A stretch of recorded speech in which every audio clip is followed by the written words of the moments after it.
वर्तमान की दुनिया के दोस्तों नमस्कार, मैं अखिलेश कुमार। आज हम बात करेंगे यूपीएससी सीएससी 2024 सामान्य अध्ययन चतुर्थ प्रश्न पत्र के प्रश्न संख्या 2.1 की। यह प्रश्न है, शांति के बारे में केवल बात करना ही पर्याप्त नहीं है, इस पर विश्वास करना चाहिए।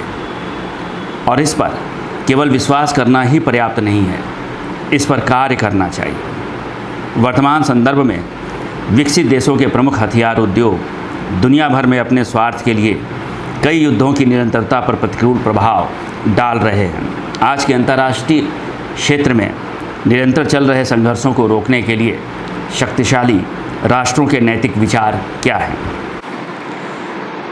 आज के दौर की विडंबना यह है कि युद्धों को रोकने में वही देश शामिल हैं जो युद्धों को सबसे ज़्यादा हथियार सप्लाई करते हैं।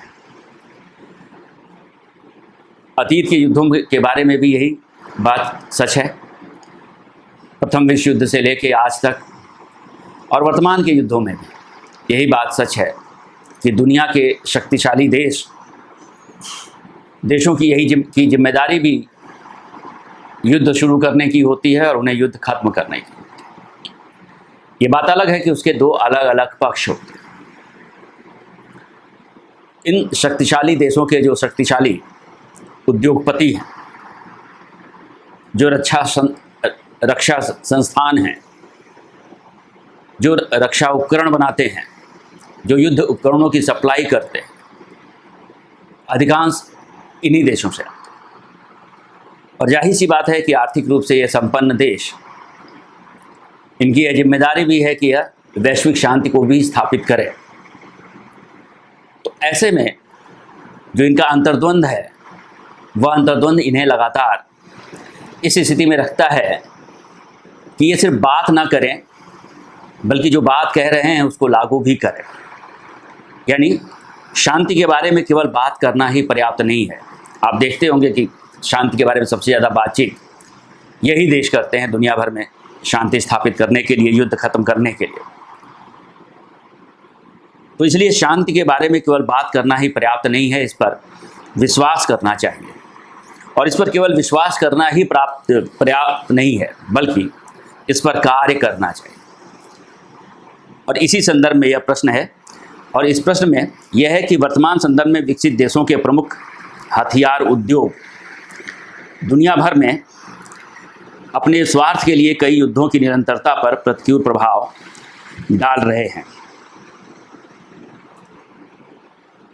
आज के अंतर्राष्ट्रीय क्षेत्र में निरंतर चल रहे संघर्षों को रोकने के लिए शक्तिशाली राष्ट्रों के नैतिक विचार क्या हैं?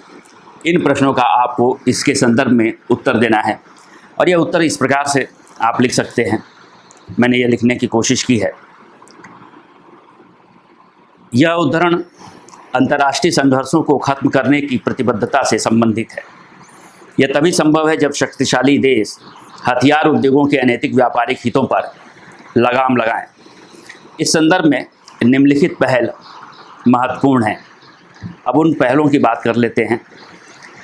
जब हथियारों का निर्यात क्षेत्रीय संघर्षों को बढ़ावा देता है, तो विकसित देशों को अपनी जिम्मेदारी स्वीकार करते हुए किसी को नुकसान नहीं पहुंचाए के नैतिक सिद्धांत के लिए हथियारों की बिक्री नीतियों का पुनर्मूल्यांकन जरूरी होना चाहिए। कहने का मतलब यहाँ पर सिर्फ यही संदर्भ है कि जो विकसित देश हैं, दरअसल जो खुद ही हथियारों की सप्लाई करता है, हथियारों के सप्लाई करता है वैश्विक पैमाने पर, उनके लिए यह महत्वपूर्ण हो जाता है कि वह अपने यहाँ के उन हथियार उद्योगों पर लगाम लगाने की कोशिश करें, उनको नियंत्रित करने की कोशिश करें, और जो हथियारों की जो बिक्री की नीतियाँ हैं उनका पुनर्मूल्यांकन करें, जिससे कि व्यापक रूप से शांति को स्थापित किया जा सके।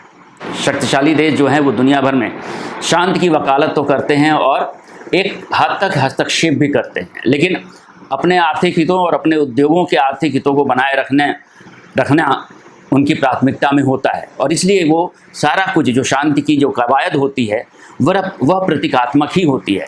इसका सबसे बड़ा उदाहरण फ़िलिस्तीन और इजराइल के बीच चला आ रहा संघर्ष है, जो कई दशकों का संघर्ष हो चुका है और अभी तक शांति स्थापित नहीं हुई है। शक्तिशाली देशों को प्रतीकात्मक हस्तक्षेप के बजाय संघर्ष समाधान को प्राथमिकता देनी चाहिए। इसमें सैन्य समाधानों के बजाय कूटनीतिक पहलों, आर्थिक विकास कार्यक्रमों और बहुशांति स्थापना में निवेश करना चाहिए। रक्षा व्यय और हथियार व्यापार संबंधों में पारदर्शिता स्थापित होनी चाहिए। मजबूत संयुक्त राष्ट्र संघ तंत्र और क्षेत्रीय संगठनों के माध्यम से अंतर्राष्ट्रीय सहयोग संकीर्ण राष्ट्रीय हितों को संतुलित करने में मदद कर सकता है। यह कुछ सुझाव हैं जिन पर कि काम किया जाना चाहिए, तब जाकर जिस शांति की स्थापना की बात हो रही है, जिस शांति की स्थापना की जो जिम्मेदारी है, और जो हमारा जो इस प्रश्न का जो कोटेशन है वो जो कहता है कि शांति के बारे में केवल बात करना ही पर्याप्त नहीं है, इस पर विश्वास करना चाहिए, और इस पर केवल विश्वास करना ही पर्याप्त नहीं है, इस पर कार्य करना चाहिए। अगर इसको स्थापित करना है तो ये विकसित देशों की जिम्मेदारी है कि वह अपने हथियार उद्योगों पर एक सुनिश्चित प्रक्रिया के अंतर्गत लगाम लगाएं और किसी को नुकसान न पहुंचाने की भावना के साथ वह हथियार बिक्री की नीतियों का पुनर्मूल्यांकन करें, उन्हें फिर से निर्धारित करें, और इसकी जगह, संघर्ष की जगह वह कूटनीतिक पहलों को, आर्थिक विकास कार्यक्रमों को और बहुपक्षीय शांति स्थापना के प्रस्तावों के जरिए के प्रयासों के जरिए वह शांति स्थापित करें, जिसके लिए ज़रूरी होगा कि वह रक्षा व्यय और हथियार व्यापार संबंधों में पारदर्शिता को भी सुनिश्चित करें। जाहिर सी बात है, यह अकेले देशों का काम नहीं है, बल्कि इसके लिए संयुक्त राष्ट्र संघ के तत्वाधान में, उसके निर्देशन में एक मजबूत निगरानी तंत्र भी होना चाहिए। क्षेत्रीय संगठन जो काम कर रहे हैं, उन क्षेत्रीय संगठनों की भी यह भूमिका है कि वह संगठन संकीर्ण राष्ट्रीय हितों से ऊपर उठकर वैश्विक शांति के लिए प्रयास करें। इसका निष्कर्ष ये हो सकता है कि स्पष्ट है कि वास्तविक शांति के लिए दीर्घकालिक वैश्विक स्थिरता और मानव कल्याण के लिए सैन्य औद्योगिक परिसर से अल्पकालिक आर्थिक हितों का त्याग करना आवश्यक है। धन्यवाद। अगर वर्तमान की यह पहल आपको पसंद आई हो तो हमारे वीडियो को लाइक करें और चैनल को सब्सक्राइब करें। शुक्रिया।